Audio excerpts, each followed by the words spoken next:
결혼 3년차 5개월 된 예쁜 딸아이의 엄마입니다.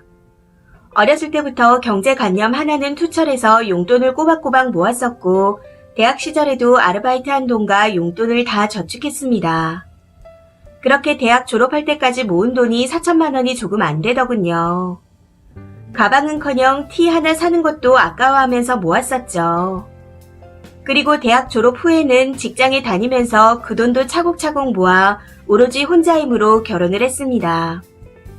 남편이 장남이고 저도 장녀라 양가가 첫 결혼이니 할 건 다 해야 한다고 예단 예물 등 전부 남들이 하는 것만큼 주고받았습니다. 집과 혼수는 남편과 함께 반반씩 해서 결혼했고요. 남편도 잘해주고 홀어머니의 아들 둘 가진 시댁이라 불편한 건 있었지만 시어머니도 그렇게 모진 사람은 아니었다고 생각했었는데 시자 들어간 건 어쩔 수 없나 봅니다.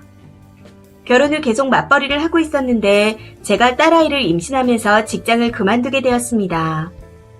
남편 벌이가 부족한 건 아니었지만 그래도 외벌이라 아이 키우려면 허리띠를 졸라 매야겠구나 하고 생각하고 있었죠.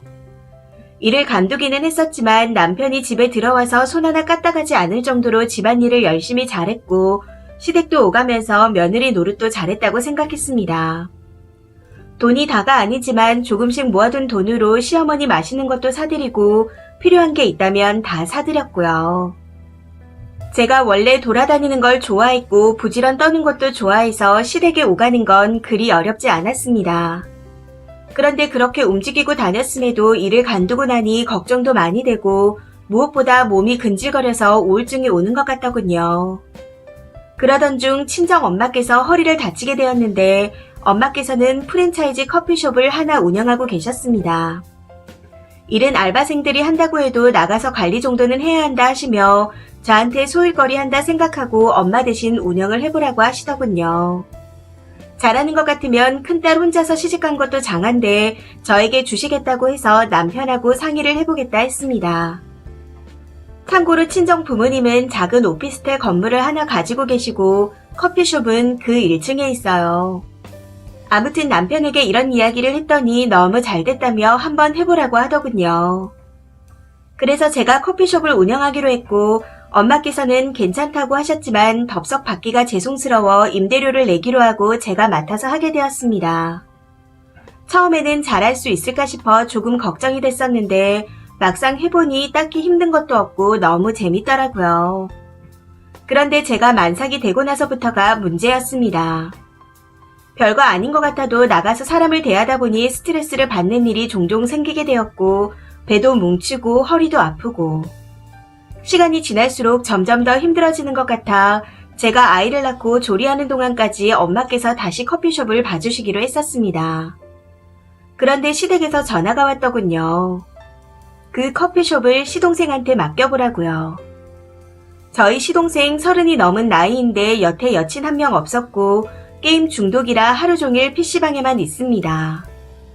거기다 엄청난 골초라 시댁에 가면 시동생 방에는 얼씬도 하기 싫을 정도예요. 그 방 근처에만 가도 담배 냄새가 진동을 하거든요. 항상 PC방에만 가 있어서 얼굴 보기도 힘들 정도인데 그런 시동생에게 커피숍을 맡기라니요. 프랜차이즈긴 하지만 시작하신 엄마도 중간에 끼어든 저도 정말 열심히 운영했고 이런 시국이라 좀 줄긴 했지만 테이크아웃이 제법 있는 편이라 수익도 괜찮은 편입니다. 당시 딱 잘라 거절하고 싶은 마음이 굴뚝 같았지만 제가 착한 며느리병이 있었는지 차마 거절하기가 힘들어 그렇게 하시라고 했습니다. 엄마에게 사정을 말하니 알았다고 하시며 가끔 내려가 보겠다고 하셨고요. 그런데 여기서부터 문제가 발생했습니다. 시동생이 맡아서 일을 시작한 이후로 커피숍에는 거의 나오지 않았고 가끔 계산대에서 돈만 꺼내갔다고 하더군요. 그래서 남편에게 말했습니다. 시동생이 커피숍 운영은 거의 안 하면서 돈만 빼간다고요. 제 말을 듣고 남편이 시댁에 전화해서 뭐라고 하긴 했었지만 잠시 잘하는가 싶더니 다시 원상태로 돌아갔습니다. 그러던 중 저는 예쁜 딸아이를 낳게 되었고 산후조리를 하는 동안 엄마께서 별 말씀을 안 하셔서 몰랐었는데 그동안 시동생이 일은 안 하고 꾸준히 돈만 빼갔다고 하더군요. 얼마 전에 확인해보고 알게 되었는데 근 반년간 일은 하나도 안 하고 돈만 빼가는 용도로 저희 카페를 들락거렸던 거였죠. 너무 화가 나서 조금 힘들어도 제가 해야겠다는 생각에 시댁에 찾아가서 시어머니와 시동생을 불러 말씀드렸습니다. 제가 다시 운영하겠다고요. 그런데 시어머니의 말씀이 정말 가관이더군요. 그거 땡땡이 준 거 아니었냐고. 정말 너무 기가 찼지만 최대한 침착하게 어머니, 그거 저희 엄마가 운영하시던 거고 아직 저한테 완전히 주신 것도 아닌데 이건 아닌 것 같아요. 그렇다고 도련님이 운영을 잘하신 것도 아니고 맡기기 힘들 것 같네요. 하고 말씀드렸습니다.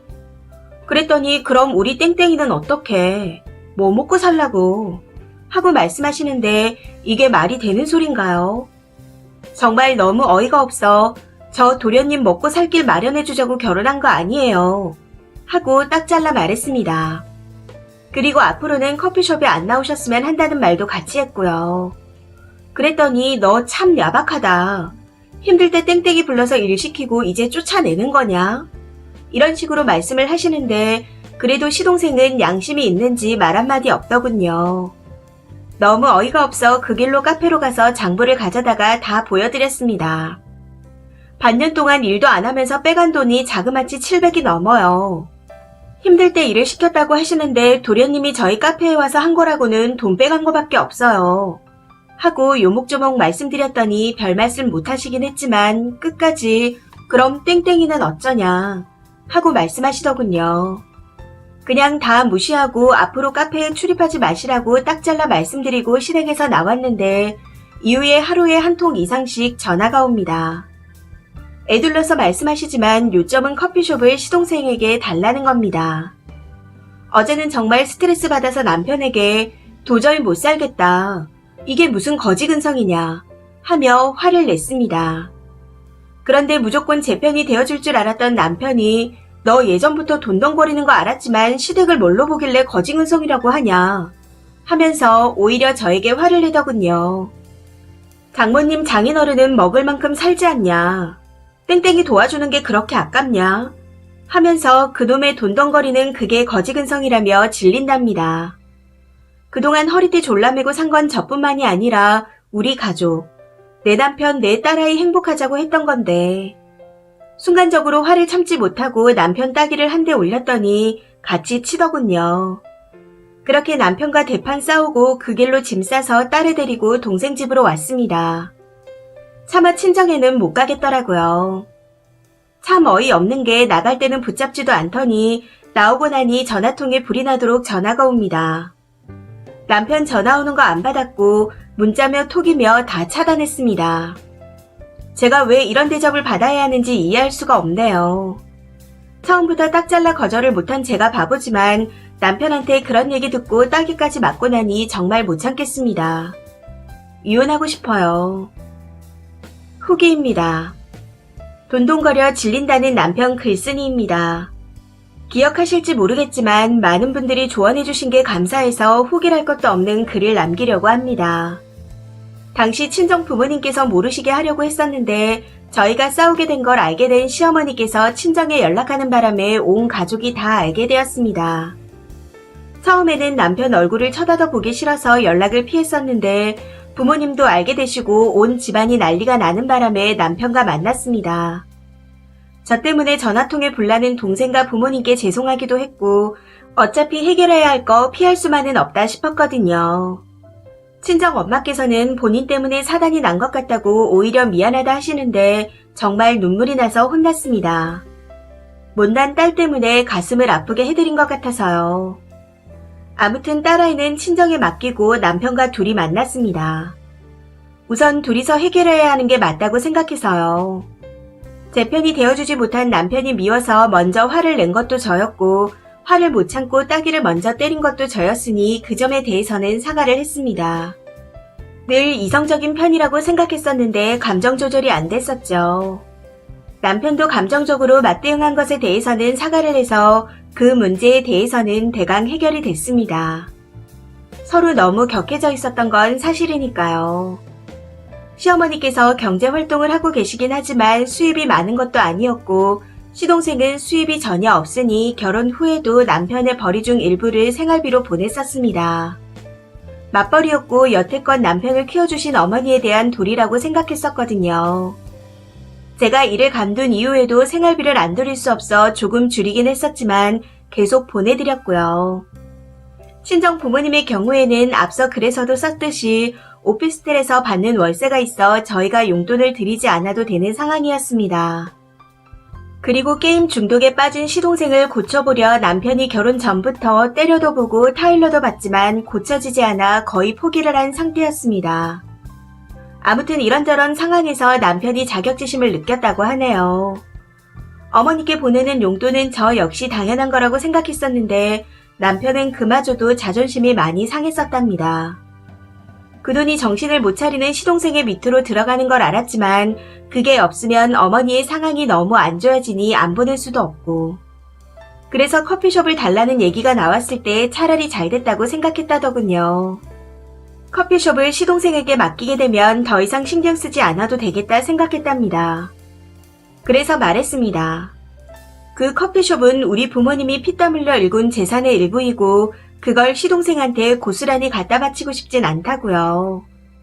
만약 시동생이 뭔가를 해보고자 하는 의지가 있어 뭘 배우거나 하겠다고 하면 그건 지원해줄 수 있지만 그냥 먹고 노는데 도움을 줄 수는 없다 했습니다.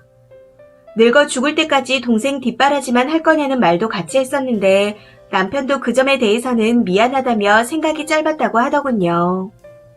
그리고 돈덩거려 질린다는 말. 그 말에 정말 많은 상처를 받았기에 그 부분에 대해서도 이야기를 했습니다.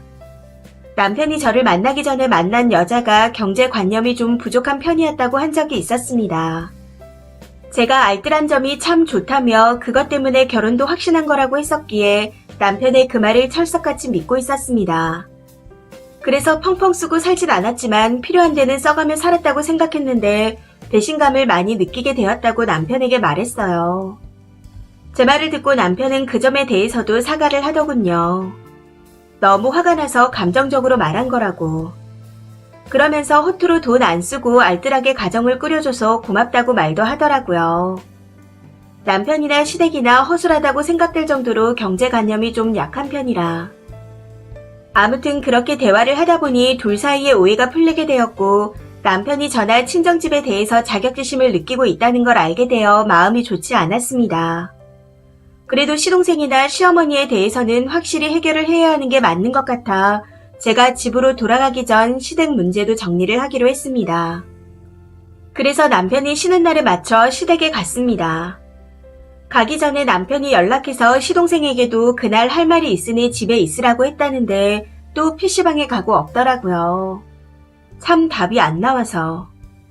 당장 시동생에게 전화를 해서 집으로 오라 했고 어머님과 시동생에게 말했습니다.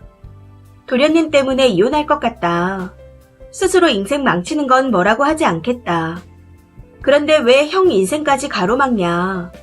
앞으로 뭘 배우거나 하고 싶은 게 생기기 전까지는 커피숍에 와서 일해라. 그러면 일을 한 만큼 급여를 주겠다. 그리고 앞으로 무슨 일이 있어도 커피숍을 도련님에게 맡기는 일은 없을 거니 그리 알아라. 어머니도 도련님이 계속 헤매는 거 보고 싶지 않으시면 감싸고 도는 거 그만하시고 용돈 끊으셔라. 그렇게 감싸고 도는 게 도련님을 망치는 길이다. 평생 능력 없이 이렇게 게임만 하고 있는 걸 보고만 계실 거냐. 다시 한번 우리 부부가 도련님 때문에 싸우는 일이 벌어지면 전재산은 물론 위자료까지 청구해서 남편을 빈털터리로 쫓아낼 거다. 그 꼴 보고 싶지 않으면 당장 내일부터 나와서 청소를 하든 뭘 하든 일해라. 그리고 도련님이 일할 테니 보내드리는 용돈은 줄이겠다. 하고 말했습니다. 그렇게 속사포처럼 할 말을 다 했던 것 같습니다.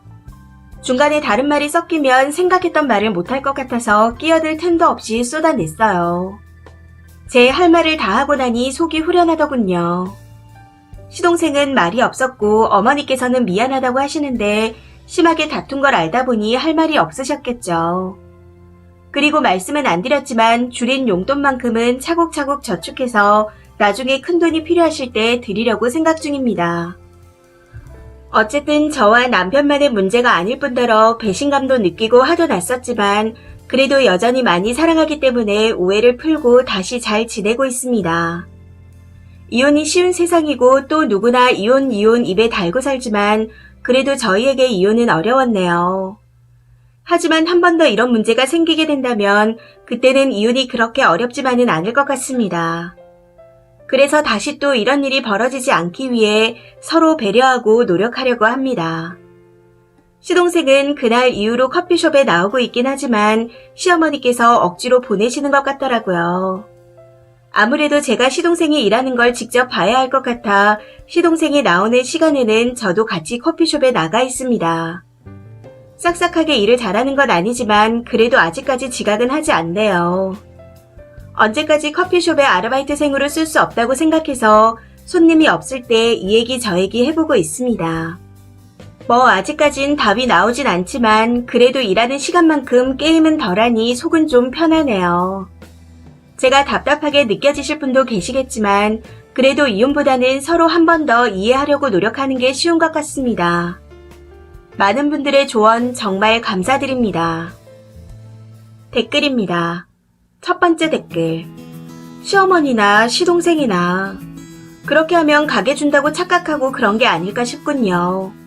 그건 님이 애초에 잘못한 것 같으니 앞으로도 계속 선을 긋고 하시는 게 좋을 것 같아요. 본인 가게도 아니고 친정엄마 가게를 시동생한테 넘긴다고 했을 때는 진짜 뜨억했습니다. 일이 그렇게까지 된 것에는 본인 책임도 있어 보이니 앞으로도 긴장 늦추지 마세요. 두 번째 댓글. 시동생을 왜 또 커피숍에 끌어들입니까? 그렇게 몇 년 일하고 나면 어떻게 나올지 아십니까? 그동안 자기가 여기서 힘들게 일했고 자기를 부려먹었으니 커피숍에 대한 권리가 있다고 하는 개소리를 할 겁니다. 실제로 그런 경우도 봤고요. 애초에 얼씬도 못하게 해야 하는데 님 하는 걸 보니 몇 년 후에 커피숍을 그냥 내드리겠네요. 그러라고 님 부모님이 피땀 흘려 번 돈으로 차려준 게 아닐 텐데.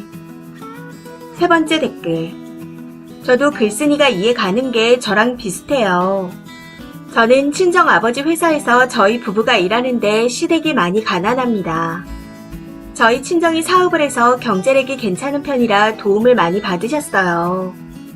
그래서 그런지 남편도 가끔 자격지심이 생겨 자기도 모르게 속상해서 하는 말들이 있거든요. 저도 당시에는 진짜 내가 저렇게 자격지심으로 똘똘 뭉친 사람과 살 수 있을까 싶어 이혼을 생각하기도 했었고요. 글을 읽어보니 저랑 비슷한 점이 많네요. 평소에는 일도 열심히 하고 친정에도 잘하는 남편을 보면 또 마음이 짠하고 그렇습니다. 지금은 결혼 10년 차라 서로 많이 이해하고 대화도 자주 하고 있어요. 저는 글쓴이의 선택이 맞다고 봅니다. 저도 시댁이 어렵다 보니 신경도 많이 쓰고 할도리는 최선을 다해야 한다고 생각해요. 네 번째 댓글. 일도 안 하면서 커피숍에서 돈만 빼다 쓴 무개념을 왜 다시 커피숍에 들이시는 거죠? 그리고 계속 알바로 두긴 뭐하다고요? 아니요. 그럴수록 더 알바로 둬야죠. 그냥 계속 알바로 두세요. 계속. 지가 무슨 생각이 있으면 그 정신으로 다른 데 가서 일을 하던지 더 열심히 해서 당당히 자기 자리를 요구하던지 하겠죠.